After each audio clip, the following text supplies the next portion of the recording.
Back. If you're planning to travel for Labor Day, it's not too late to book an affordable getaway for the holiday. Joining us live this morning to explain the best ways to find deals on flights is Summer Hull with the travel website, The Points Guy. Good morning, Summer.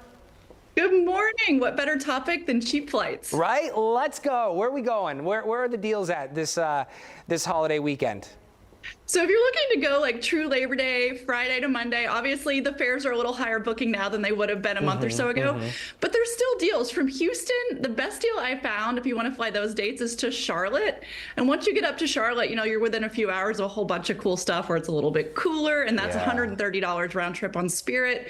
But under $300, you can also go to Denver, to Orlando, and to Chicago and Raleigh, all nonstop from Houston on those dates. And your friend to find these is the Google Flights Explorer map. That is my favorite tool. Cool. That is a really great tool, a tool I use myself. I usually go to one particular airline. I'm not going to say which one because I have status with that airline. But one question that I ponder every time, my parents live back in New York, and so when I'm looking at flights to bring them down to Houston, I question, is it cheaper to book them on the flight that we have status on with that accept bags, or you get bags in that airfare price, or do you get one that doesn't allow for that? So you do want to do all-in pricing. I mean, keep in mind, even these airlines where you might have status, if you book a basic economy ticket, especially for your parents who may or may not have status, they probably don't have bags included then.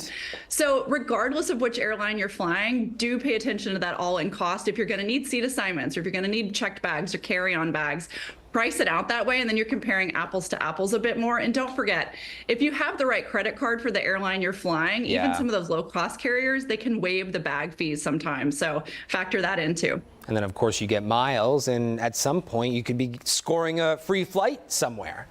The very best kind, yeah. Come to the Points Guy if you don't do that already, and we'll help you out. I love that. Okay, talk to us about the best days or times to book a flight. Yeah, that old myth where it's Tuesday at midnight or whatever isn't true. But what is true is how many months ahead of your flight that you should be seriously looking and booking. So domestic, you want to pay close attention starting at 3 to 4 months from travel. And your cheapest day to book is probably 1 to 2 months out. So if you're going to travel this holiday season, now's the time to start setting those flight price alerts again on Google Flights. Internationally, your booking window is a bit further out. So the best time to book those is usually 3 to 4 months out. But again, track those prices, and then you're going to be in the loop. You can see how the prices have changed over time, and you'll know exactly when to book. Hey, talk to us about, I once heard that Tuesdays and Wednesdays are the cheapest times to book. Is that true? It's not true on any one given flight. Now, if you analyze trillions of flights, maybe they're like 0.1% over time cheaper. What is true is those are the cheapest days to fly generally. So your Tuesdays, your Wednesdays, your Saturdays. But in terms of booking, it's really going to depend on your flight. So just track them, use that Explorer map. And if you do have some points and miles to use, there's this cool new free feature that you can layer in on Google Flights called Points Path. And it'll tell you when you should be using your points and miles too. Oh, good suggestions. What should someone do if their flight gets delayed or canceled? Other than cry, don't do that. Book your flight with the best credit card from the beginning. So lots of great credit cards like Chase Sapphire Preferred's a popular one. They'll have your back if your flight has a serious delay or cancellation, and they'll pick up those extra hotel costs, those extra meal costs. If you're missing part of your trip that's non-refundable, it can even potentially pick up those.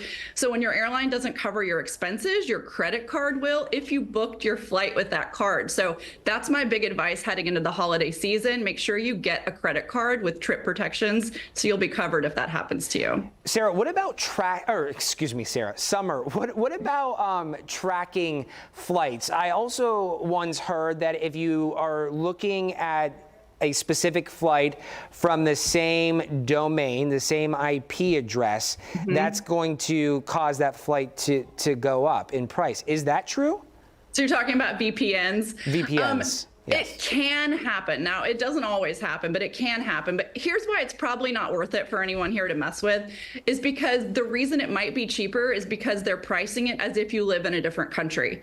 And once you get to the checkout page and you clearly don't live there, your credit card, your billing address are all US, that potentially cheaper price is going to go away. So that's not really within the bounds of what the airlines want you to do. And so you're not going to actually get that price in the end. So skip that and use tools like follow Escape Houston on Facebook for deals. Use those Google Flights tools. Those are all ways that you'll actually pay a pretty good price.